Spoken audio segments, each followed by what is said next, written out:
The night was quiet at the small research station in Alaska. Dr. Elena Reyes was working late in her lab when she noticed strange, colorful lights dancing in the dark sky.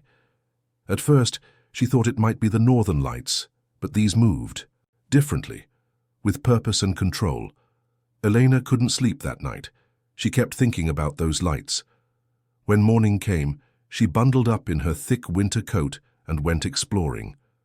After walking for about an hour through the snow, she spotted something that made her heart stop. A crashed ship unlike anything built on Earth. "Hello?" she called out, her breath making clouds in the cold air. "Is anyone there?" As she got closer, she noticed a trail of blue liquid in the snow. Following it, she found him, a being that was clearly not from Earth. His skin was blue, and he had strange markings on his face. He was hurt and shivering in the cold.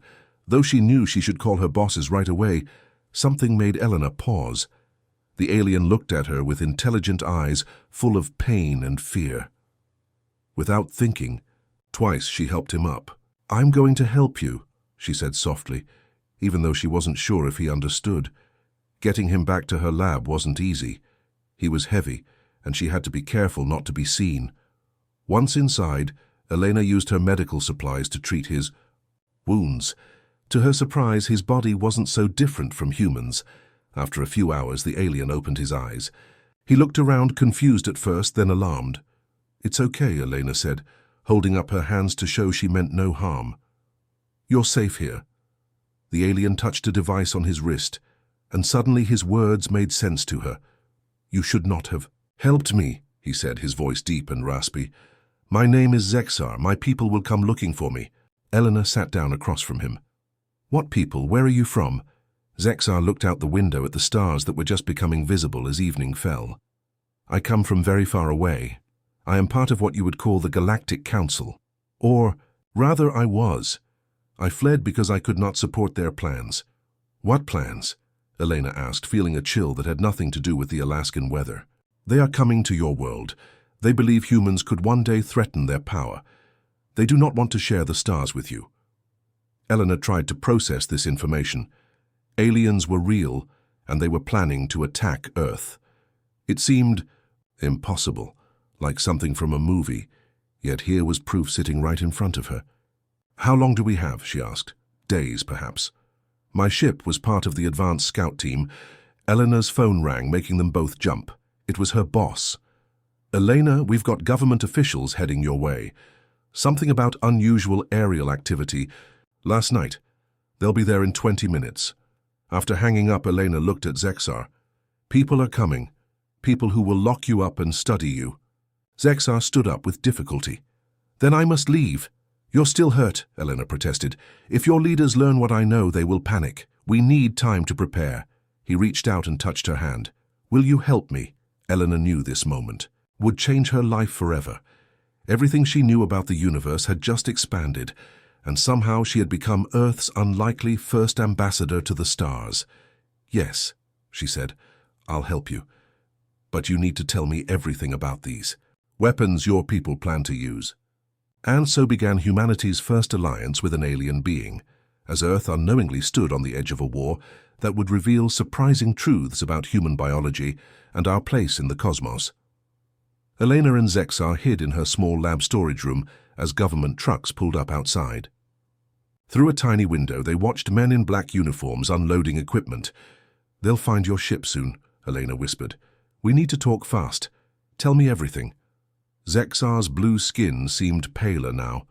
"I worked as a science officer for the Galactic Council for 20 Earth years. We've been watching your planet for centuries." "Why would you watch us?" Elena asked, checking the door.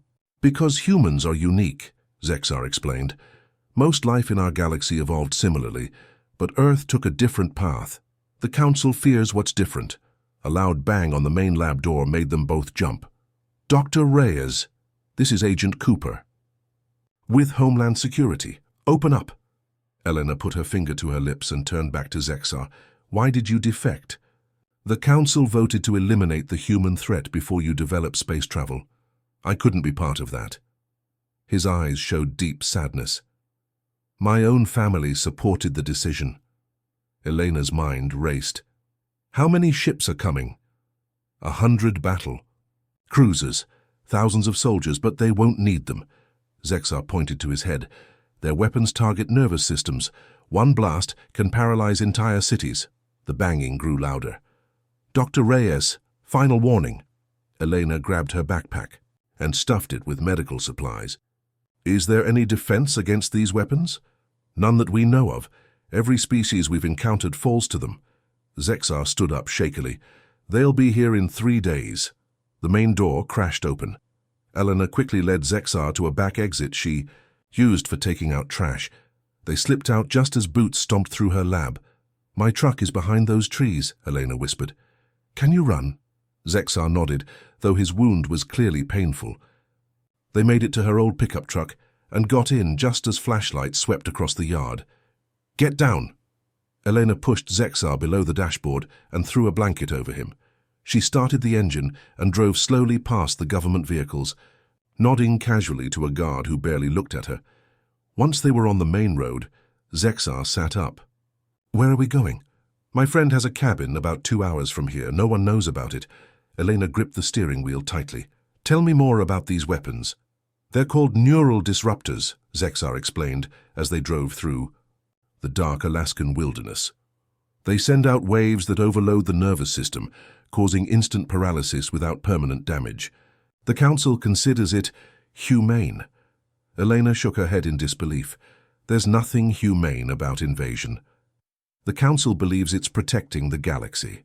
Humans reproduce quickly, adapt fast, and your history shows you're capable of great violence. Zexar looked out at the stars, but also great compassion. You saved me when you had no reason to. As they drove, Elena noticed headlights behind them, keeping pace. I think we're being followed, she said quietly. Zexar turned to look. Government agents? Probably. Elena suddenly turned off the main road onto a narrow dirt path. Hold on, the truck bounced along the rough trail, branches scraping against the windows.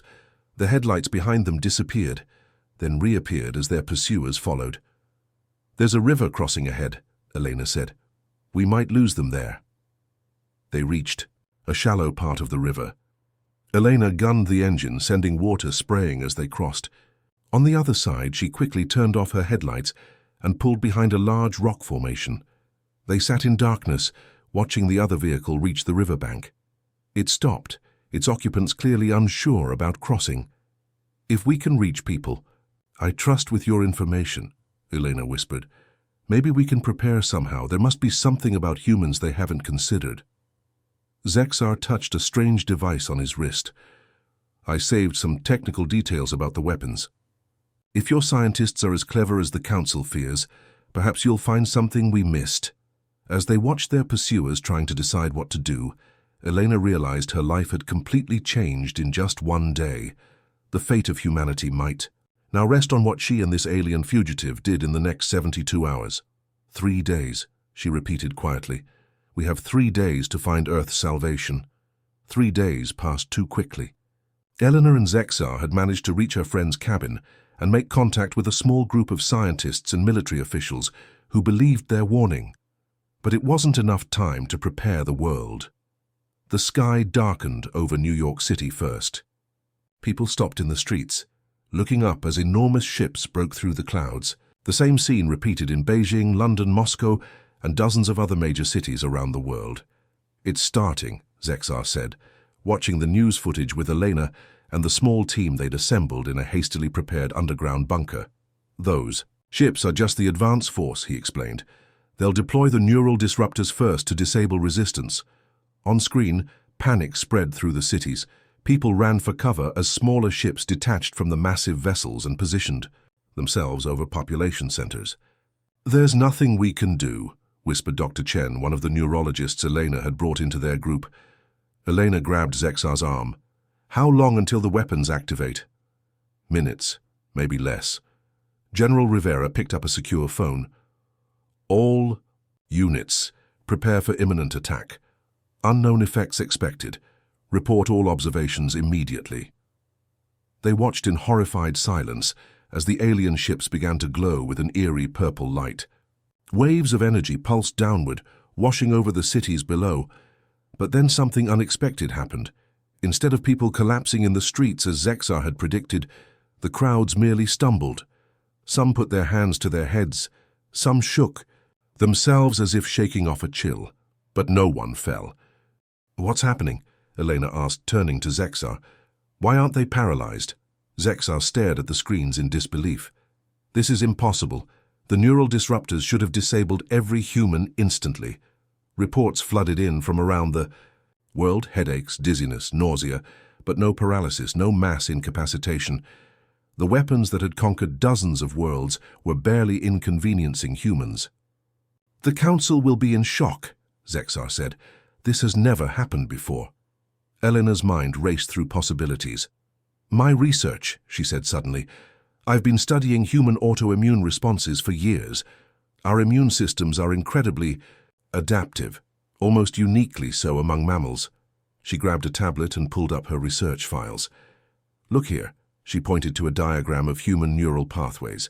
"Human nerves have a unique myelin sheath structure, and our immune system is constantly adapting to new threats." Dr. Chen leaned in. "You think our immune systems are somehow protecting us from these weapons?" "It's more than that," Elena said, excitement building in her voice. "Humans evolved alongside thousands of viruses and bacteria that attack our nervous systems. Our bodies have been fighting neural invaders for millennia." General Rivera received another call and put it on speaker. "We've captured one of their smaller ships," a voice reported. The pilot seemed shocked that we were still standing, said something about humans being naturally shielded before we detained him. Zexar moved to the screens, showing the alien ships. They were pulling back, regrouping above the clouds. "They're confused," he said. "The Council never develops a backup plan because their primary weapons have never failed. They'll be discussing what to do next." Elena turned to the team. "This gives us time, but they'll adapt their approach. We need to understand exactly why we're immune and if we can strengthen that immunity." Outside, the world was in chaos, but not the kind the aliens had planned. Instead of helpless, paralyzed victims, they faced billions of angry, frightened, but very much functional humans who were now aware of the threat above. "The Council fears humans because we're unpredictable," Elena said, looking at the screens showing people already organizing, already fighting back. "I think they're about to discover just how right they were to be afraid." Dr. Chen nodded. "If we can isolate what's protecting us, we might even be able to weaponize it." Elena looked at Zexar. "How will the Council respond to this failure?" His expression was grim. "They'll escalate quickly. The Council cannot accept defeat, especially not from a species they considered primitive." General Rivera stood up. "Then we better get to work. Dr. Reyes, you and your team have 24 hours to figure out why these weapons don't work on us, because I guarantee the next attack won't fail." As they rushed to set up emergency lab equipment, Elena felt a strange mix of fear and hope. Humanity had just survived its first alien attack through sheer biological luck. But the real war was just beginning. High Commander Vrillax slammed his fist against the control panel, making the junior officers flinch. The massive command ship hung in Earth's orbit, surrounded by the most powerful fleet the Galactic Council had ever assembled. Yet somehow they were losing. "Impossible!" Vrillax shouted. His grey skin had turned almost white with rage. "Run the tests again," the science officer nervously adjusted her uniform. "We've run them 3 times, Commander. The results are clear. Human nervous systems resist our neural disruptors somehow." Vrillax had conquered 12 worlds without losing a single soldier. The neural disruptors had always worked perfectly. Always. Until now. "The Council is demanding answers," his second-in-command whispered. "They're watching this failure from 27 worlds." On the main screen, Council members from across the galaxy waited impatiently. Their various alien forms, some insect-like, others reptilian, a few almost human, all wore the same expression of shock and anger. "High Commander," the eldest Council member spoke, his voice crackling through space. "Explain this humiliation." Vrillax straightened his back. "The humans possess some biological defense we didn't detect in our surveys, but they remain primitive. We have other weapons. Use them," the Council ordered unanimously. Humanity must not be allowed to join the galactic community. They are too unpredictable, too dangerous. Vrillax nodded. I will broadcast an ultimatum. When they refuse, and they will refuse, we'll show them our true power. Down on Earth, Elena hadn't slept in 36 hours. Her lab, once a quiet research facility, now buzzed with scientists from 12 countries. Military personnel guarded every entrance. Outside, people prepared for another attack. Look at this, she called to Zexar, pointing at brain scans displayed on her computer. Human neural pathways have these unusual branches here and here. Zexar leaned closer, his blue skin reflecting the screen's light. I've never seen anything like it. Kin Council species neural pathways are much more predictable. Dr. Patel, a neuroscientist from India, joined them. We're finding something else interesting. Human neural tissue samples exposed to the captured neural disruptor show an immediate immune response. It's like our bodies recognize the energy signature as an invader. Eleanor rubbed her tired eyes. Earth's evolutionary history is unique. We evolved alongside thousands of pathogens that attack the nervous system, rabies, polio, encephalitis. Our bodies had to develop defenses. The room fell silent as every screen suddenly switched to the same image, an alien face. High Commander Vrillax stared out at humanity with cold, calculating eyes. People of Earth, his translated voice boomed. Your resistance is noted but futile. The Galactic Council has ruled that your species presents an unacceptable threat to galactic stability. You have 6 Earth hours to surrender your world leaders and military command. Failure to comply will result in escalation. The transmission ended. The room erupted in voices. They're bluffing, General Rivera said. If they could easily destroy us, they would have already. Zexar shook his head. The Council never bluffs. They have weapons beyond the neural disruptors, planet killers, atmosphere scrubbers, biological agents. Elena's phone rang. The President was calling an emergency meeting. We need to understand our immunity better, she told her team as she gathered her notes. It's our only advantage. Back on the command ship, Vrillax reviewed the humans' military capabilities. Primitive but numerous and now unexpectedly resistant. Prepare the respiratory inhibitors, he ordered. If we can't shut down their nervous systems, we'll take their breath. His weapons officer looked concerned. Commander, we've never tested these weapons on populated worlds. The effects could be... The Council has spoken, Vrillax interrupted. Humanity ends today. But deep in his mind, doubt flickered. In 3,000 years of conquest, no species had ever resisted the initial attack. What else might these humans be capable of? In a secure conference room, Eleanor showed world leaders what they'd discovered. Humans have evolved alongside Earth's unique ecosystem, she explained. Our nervous systems developed defenses against natural threats that coincidentally protect us from their weapons. Can we weaponize this immunity? Someone asked. Elena glanced at Zexar, who nodded slightly. Possibly, she replied, but we need time. The President leaned forward. We have less than 5 hours before their deadline. What happens if we refuse to surrender? Zexar stood up. They will attack again. And this time, they'll target what they believe is your weakness, your dependence on oxygen. The room grew quiet as the implications sank in. Then we better find a way to breathe without oxygen, Elena said, determination in her voice. Or stop. Them before they try. The 6-hour deadline passed without Earth's surrender. No one was surprised when the alien ships moved into position again.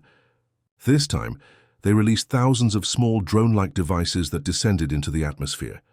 They're targeting our air, Zexar warned from the emergency command center, where he, Elena, and key military leaders watched the attack unfold. The devices will release particles designed to bind with human lung tissue. Around the world, people rushed indoors. Emergency services distributed masks, but no one knew if they would help against alien technology. The first reports of illness came from Tokyo, people coughing, struggling to breathe. Then New York, London, Mumbai, all major cities reporting the same symptoms. Hospitals filled with patients gasping for air. It's working, General Rivera said grimly, watching the crisis unfold on screens around them. Not like their first weapon, but it's hurting us. Elena studied the medical data flooding in. Wait, she said, pointing to the statistics. Look at the pattern. It's bad, but not as bad as it should be. She was right. While thousands were sick, millions should have been dying if the weapon worked as designed. Instead, most people experienced symptoms similar to a severe flu, horrible but survivable. We're tracking the effectiveness rate at about 40%, Dr. Patel reported, and it varies by region. Some populations seem more resistant than others. Elena pulled up a global map showing infection rates. The pattern looks familiar, she muttered, then suddenly snapped her fingers. Ancient viral exposures, regions that experienced historical respiratory pandemics, are showing more resistance. She turned to her team excitedly. Just like with the neural disruptors, our bodies recognize something in these alien particles. Our immune systems have fought similar battles before. Dr. Patel nodded enthusiastically. The 1918 influenza pandemic, SARS-CoV, they all left genetic markers in surviving populations. Those markers might be giving us partial protection now. On the main screen, High Commander Vrillax appeared again, his face twisted with frustration. Your resistance is unexpected, he admitted, but the Council has ruled. Your surrender is non-negotiable. General Rivera leaned toward the screen. We will never surrender our planet. Not today, not ever. After the transmission ended, Elena turned to Zexar. They're getting desperate. What will they try next? Zexar looked troubled. Ground invasion, perhaps, but that would cost them lives, which they've never had to sacrifice before. Outside the command center, something remarkable was happening. Nations that had been enemies for generations were sharing resources, coordinating defenses. Chinese fighter jets protected American cities. Russian scientists worked alongside Ukrainian doctors. The alien threat had accomplished what seemed impossible, a truly united Earth. In her lab, Elena worked furiously, analyzing both weapons the Council had deployed. There's a pattern here, she told her international team. Both weapons operate on similar energy frequencies. If we can develop a countermeasure that disrupts those frequencies, Dr. Yoshida from Japan pointed to a molecular model on his screen.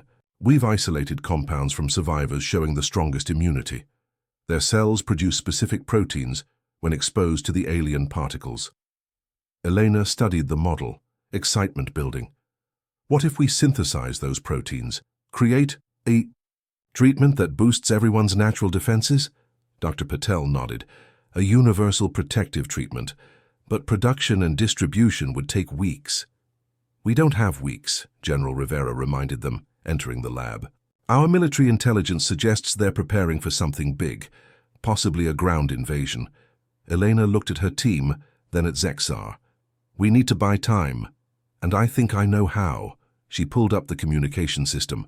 I need to speak to the High Commander. Her colleagues looked shocked. You want to talk to them? Dr. Yoshida asked. Why would they listen? Elena smiled grimly. Because we have something they want even more than our surrender. Knowledge of why their weapons don't work on us. And I'm betting their scientific curiosity will overcome their pride. As the communication request went out, Elena gathered her research notes. They think they understand human biology, but they've barely scratched the surface. And neither have we until now. She looked around at her team, determination in her eyes. This invasion has taught us more about ourselves in 3 days than we've learned in decades of research, and that knowledge might just save us all. General Rivera nodded with newfound respect. Make your call, Doctor. The world is counting on you. On screen, Vrillax's face appeared, suspicious but curious. The next phase of humanity's fight for survival was about to begin. Elena's call to High Commander Vrillax had bought them precious time. The alien leader agreed to a 24-hour pause in attacks while they considered Earth's scientific offerings. In reality, both sides were preparing their next moves. In the lab, Elena and her team worked non-stop on their countermeasure. Dr. Lee, a new addition to their team who had arrived just yesterday with impressive credentials, worked quietly in the corner. I think we're close, Elena said, studying test results on her tablet. The protein synthesis is showing 87% effectiveness against both weapons. Dr. Patel nodded excitedly.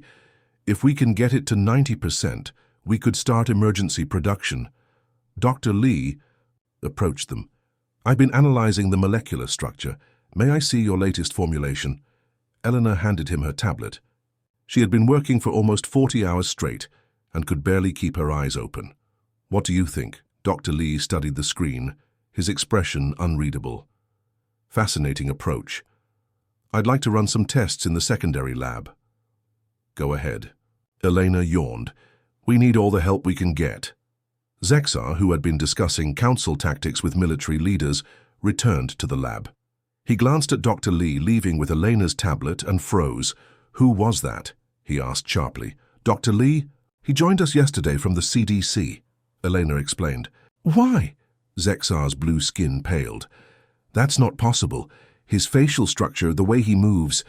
He grabbed Elena's arm. The council has shapeshifters, infiltration specialists. Elena's exhaustion vanished. Are you saying... An alarm blared. From the secondary lab.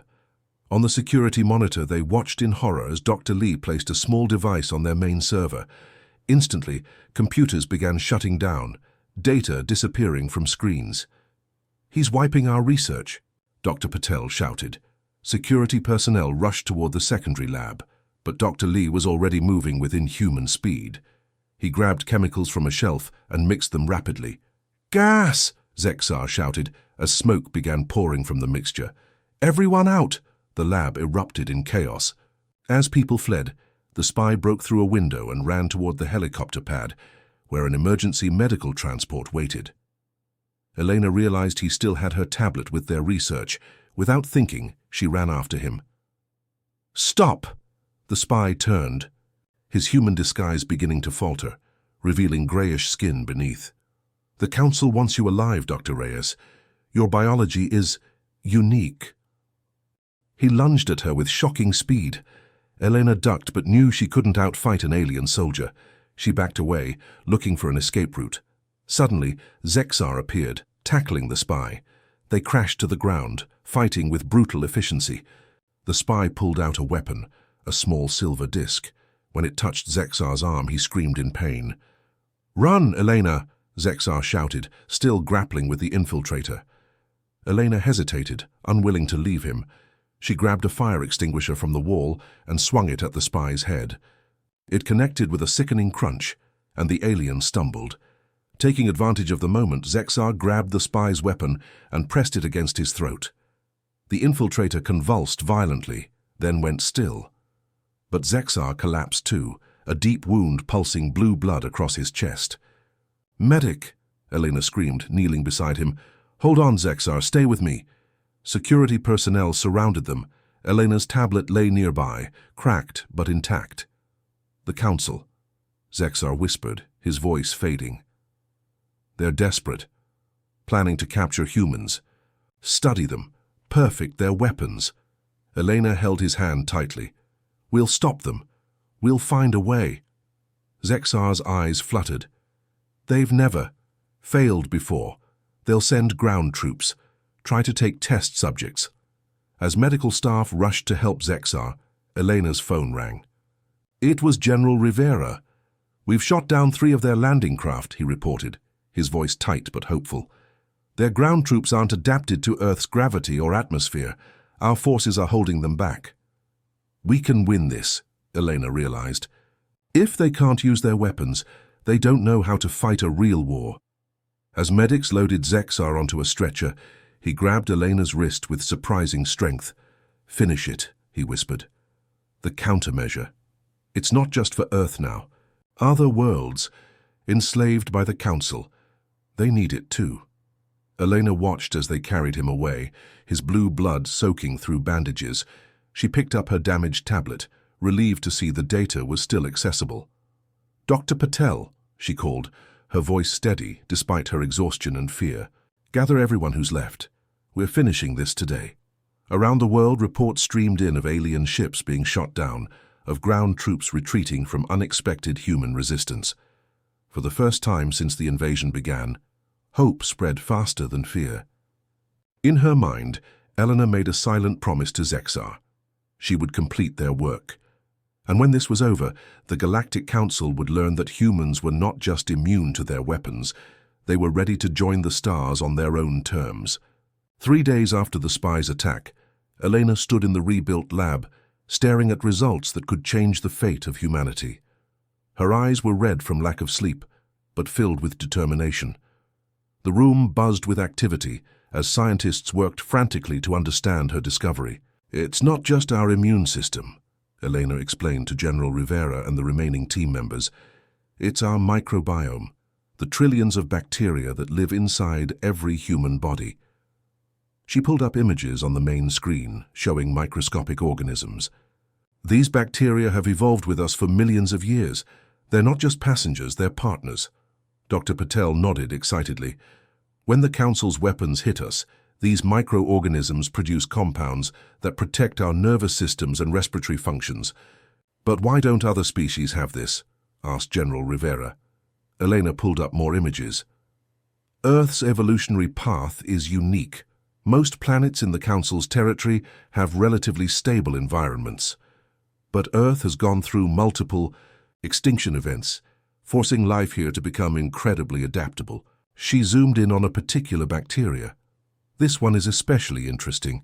It produces a compound that blocks the exact frequency the Council's weapons use. It's like we evolved a natural shield, completely by accident." Outside the lab, the situation had grown dire. Despite early victories against ground troops, the Council had regrouped. Their massive fleet now surrounded Earth, preparing for what would likely be a devastating final assault. Zexar, still recovering from his injuries, joined them with the help of a walking frame. "For the Council is adaptable too," he warned. "They're recalibrating their weapons. Your natural defenses won't protect you forever." Eleanor turned to him with a smile. "That's why we're going to strengthen them." She held up a small vial containing a cloudy liquid. "We've isolated the key microorganisms and enhanced their protective abilities. This serum can boost human immunity to Council weapons by 300%. Hope filled the room, but Zexar looked troubled. "Even with this, you cannot win a prolonged war against the Council. They control thousands of worlds. We don't want to fight the entire Council," Elena replied. "We want to change their minds." She looked at Zexar. "And you told me there are other species that resist Council rule, right?" Zexar nodded slowly. "Many worlds were conquered because they had no defense against the neural disruptors. If they had your immunity—" "Exactly," Elena said. "This serum doesn't just work on humans. It can be adapted for any carbon-based life form." General Rivera leaned forward. "You're talking about starting a galactic rebellion." "I'm talking about giving people a choice," Elena corrected. "But first, we need to deliver this message to the Council directly." The room fell silent as everyone realized what she was suggesting. "Do you want to board their command ship?" General Rivera said. "That's suicide." "Not necessarily," Zexar interjected. "I know the ship's layout, security protocols, everything. With your enhanced immunity, a small team might succeed." Elena nodded. "We need to reach High Commander Vrilax. Make him understand that this war cannot be won." 2 days later, under cover of a massive coordinated strike by Earth's combined military forces, a small stealth craft approached the Council's command ship. Inside, Elena checked her equipment one last time. Beside her, a team of 6 Special Forces operators prepared their weapons. "Remember," she told them, "our primary goal is to reach the command center and broadcast our message. Violence is the last resort." The team leader, Captain Rodriguez, nodded grimly. "We'll get you there, Doctor. Just be ready to run when things get hot." Their craft docked undetected at an emergency airlock Zexar had identified. Using codes he provided, they bypassed the initial security and entered the massive ship. The alien vessel was unlike anything humans had built. Organic curves instead of hard angles, pulsing lights that seemed almost alive. They moved silently through service corridors, avoiding patrols. "It's beautiful," Elena whispered, despite the circumstances. "The Council builds things to last centuries," Captain Rodriguez replied. "They plan for the long term." "Except they didn't plan for us," Elena said. They had almost reached the central section when alarms blared. A voice echoed in an alien language, followed by the sound of running feet. "They've spotted us," Captain Rodriguez said, readying his weapon. "Plan B." As Council soldiers approached from both directions, Elena pulled out her secret weapon, a modified version of her serum, aerosolized. "Everyone, masks on!" She threw the canister down the corridor. It released a cloud of mist that the approaching aliens ran straight into. Moments later, they collapsed, their nervous systems temporarily overwhelmed by the enhanced microorganisms. "That won't last long," Elena warned. "Their bodies will adapt." They ran toward the command center, fighting through pockets of resistance. 2 of their team fell to alien weapons, but the rest pressed on, protected by Elena's serum. Finally, they reached the massive doors of the command center. Captain Rodriguez placed breaching charges while Elena prepared herself for what came next. "Ready, Doctor?" he asked. Elena thought of Zexar, of the billions of humans counting on her, of the countless aliens living under Council rule who had never known true freedom. "Ready," she said, gripping the final vial of serum, her message to the galaxy. "Let's change the universe." The explosion rocked the command center, sending alien crew members scrambling for weapons. Through the smoke, Elena and her team rushed in, but they were quickly surrounded by Council security forces. Captain Rodriguez and his remaining soldiers fought bravely, but they were outnumbered. "Hold your fire!" Elena shouted as she saw her team being overpowered. "We came to talk, not to fight." High Commander Vrillax stepped forward, his tall grey form towering over the humans. His eyes narrowed as he recognized Elena. "Dr. Reyes," he said, his translator making his voice sound metallic. "You have courage coming here. Or perhaps just foolishness." Elena stood straight, unafraid despite the weapons pointed at her. "I came to share a truth your council needs to hear." Vrillax gestured to his guards. "Take their weapons. The human doctor will come with me. The others will be held for study." Elena was separated from her team and escorted through grand corridors to a massive chamber. Inside, floating screens showed the faces of council members from across the galaxy. Some appearing almost human, others completely alien. All watched her with cold curiosity. "The human infiltrator," announced a reptilian council member. "How fascinating that they sent a scientist instead of a warrior." "I came because this war is based on a misunderstanding," Elena said, her voice steady despite her racing heart. "You believe humans are a threat because we're immune to your weapons, but that's not the whole story." A small, insect-like council member leaned forward. "Hey, explain yourself, human." Elena took a deep breath. "Humans aren't special. We aren't born with some magical immunity. It's Earth that made us this way." She pulled out a small device Zexar had helped her prepare, a holographic projector. Images of Earth appeared, showing its diverse ecosystems. "Earth has experienced 5 major extinction events," Elena explained. "Life there has had to adapt constantly to survive. Our planet is teeming with microorganisms that have shaped our evolution in ways unique in the galaxy." She showed microscopic images of bacteria and fungi. "These organisms live inside us, work with us. They've been fighting biological and environmental threats for billions of years." Vrillax scoffed. "All planets have microorganisms. Not like Earth's," Elena countered. "Your worlds are stable. Life evolved there without facing the constant threats we did. On Earth, only the most adaptable survived." She displayed data comparing Earth's microbial diversity to other known planets. The difference was striking. Earth's numbers dwarfed the others. "Your neural disruptors failed because our bodies host bacteria that happen to produce compounds that block those specific frequencies. Your respiratory weapon failed because our lungs contain fungi that neutralize those particular toxins." The council members exchanged glances. "It wasn't deliberate," Elena continued. "We didn't design ourselves this way. Earth did, through billions of years of trial and error. We're just lucky." An older council member with flowing tendrils spoke up. "If what you say is true, why should this change our decision? A threat is still a threat, regardless of how it came to be." Elena nodded. "Because what protects us can protect others, including your own people." She held up a small vial. "This contains cultures of Earth's protective microorganisms, modified to be compatible with different biologies. They could protect many species from biological and environmental threats, including your weapons. The chamber erupted in arguments. Some council members shouted for Elena's immediate execution. Others demanded the vial for study. "Silence," commanded the eldest member. "If humans can share this immunity, they could undermine council control on hundreds of worlds. Or," said a gentle voice from the back, "they could help us solve problems we've struggled with for millennia." A slim, almost human-looking council member stepped forward. "My world has been fighting a plague for generations. Could these organisms help us?" Before Elena could answer, Vrillax interrupted. "This is deception. The humans simply want to avoid conquest." "Is conquest our only purpose now?" asked another council member. "Have we forgotten our original mission to protect and advance life in the galaxy?" The council broke into factions, arguing heatedly.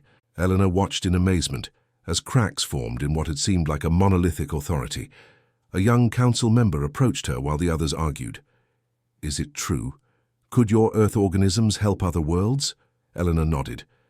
"They've helped us survive everything our planet has thrown at us. With proper adaptation, yes, they could help others too." The debate grew more intense. Elena noticed some council members speaking privately through separate channels, forming alliances. "The council has stood united for 10,000 years, Vrillax shouted above the chaos. "We cannot allow one primitive species to divide us." But it was too late. The seed of doubt had been planted. For the first time in millennia, the Galactic Council was questioning its own path and the wisdom of making an enemy of Earth. While the Council argued, Elena spotted an opportunity. The command center's communication systems were temporarily unguarded as security forces focused on the growing conflict among Council members. She slipped away from her position and reached the main control panel. With trembling hands, she plugged in a small device Zexar had given her, a data crystal containing records of Council atrocities, planets stripped of resources, species enslaved, civilizations erased for resisting. "Stop her!" Vrillax shouted, noticing her movement too late. Elena pressed the final command. "Sending transmission to all Council worlds and colonies," she announced as guards grabbed her arms. Across the galaxy, beings of all kinds watched in horror as the truth of Council rule was revealed. Footage showed peaceful species subjected to neural disruptors, their populations harvested for labor. Records displayed the Council's true purpose, not to unite the galaxy, but to exploit it for the benefit of a select few. "You have doomed us all," Vrillax hissed, his face twisted with rage. The command center erupted in chaos as Council factions turned on each other. Some demanded Elena's execution, others protected her, seeing a chance for change. Alarms blared throughout the ship. "Multiple vessels breaking formation," reported a frightened officer. "Council representatives from the Proxima and Sirius systems are withdrawing their ships." Outside, the massive invasion fleet began to fragment as long-standing tensions between Council worlds exploded into open conflict. "This changes nothing," Vrillax insisted, even as his authority crumbled around him. "We will crush Earth and then restore order." "No," said the eldest council member, rising slowly. "We have lost our way. This human has shown us a mirror, and I do not like what I see reflected." In the confusion, Captain Rodriguez and his team broke free, fighting their way to Elena. "Time to go, Doctor!" he shouted over the din of alarms and arguments. As they escaped to their ship, they witnessed the unthinkable. Council vessels firing on each other, ancient alliances shattering in minutes. "We didn't just resist them," Elena realized as their small craft broke away from the command ship. "We broke them." 6 months passed in a blur of diplomacy, scientific exchange, and rebuilding. Earth gradually recovered from the invasion as the Council threat receded. Former Council worlds reached out to humans, eager for both Earth's protective microorganisms and its friendship. On a warm summer day, Elena stood on a platform at the newly constructed Interstellar Embassy in Geneva. Beside her stood Zexar, fully recovered and dressed in ceremonial robes representing his homeworld. "Nervous?" she asked as they watched delegations from 27 former Council worlds arrive. Zexar smiled, something he'd learned from humans. "A little. Creating something is always harder than destroying it." The great hall filled with beings of all descriptions. Some floated on anti-gravity devices, others moved on multiple legs, a few seemed hardly physical at all, shimmering fields of energy contained in special suits. Elena stepped to the podium. Translator devices hummed softly, converting her words into dozens of languages simultaneously. "Welcome to Earth," she began. "Just 1 year ago, many of us were enemies. Today, we gather as friends to sign the Charter of the Galactic Cooperative." Applause and various alien expressions of approval filled the room. "The old council ruled through fear and weapons," Elena continued. "Our new alliance will be built on mutual respect and shared knowledge." She gestured to a display showing Earth's remarkable biodiversity. "What we once took for granted, Earth's microscopic life, has proven to be our greatest gift to the galaxy. Already 12 worlds have used our microbial treatments to fight diseases their people suffered for generations." Zexar stepped forward. "And Earth has received gifts in return: clean energy technology from the Centauri systems, medical advances from Proxima, cultural treasures from worlds humans never knew existed." The first treaty signing began, representatives approaching the central table one by one. A being of living crystal signed beside a creature of pure light. A reptilian diplomat shook hands with a human general. Later, as celebrations continued, Elena slipped away to a quiet balcony overlooking the Swiss Alps. Zexar found her there, gazing at the stars. "Having second thoughts?" he asked. Elena shook her head. "Just thinking about how close we came to destroying each other, all because the Council feared what they didn't understand." "Fear is powerful," Zexar agreed, "but curiosity proved stronger. Your willingness to share knowledge rather than weapons made this possible." Elena smiled. "Earth wasn't special because we were immune to your weapons. We were special because when we discovered that immunity, we chose to share it rather than use it for power." From the Great Hall came sounds of music, a combination of Earth instruments and alien harmonies creating something entirely new. "The galaxy will never be the same," Zexar said. Elena took one last look at the stars, no longer distant and unreachable, but filled with new friends and endless possibilities. "Good," she said simply. "It's about time things changed."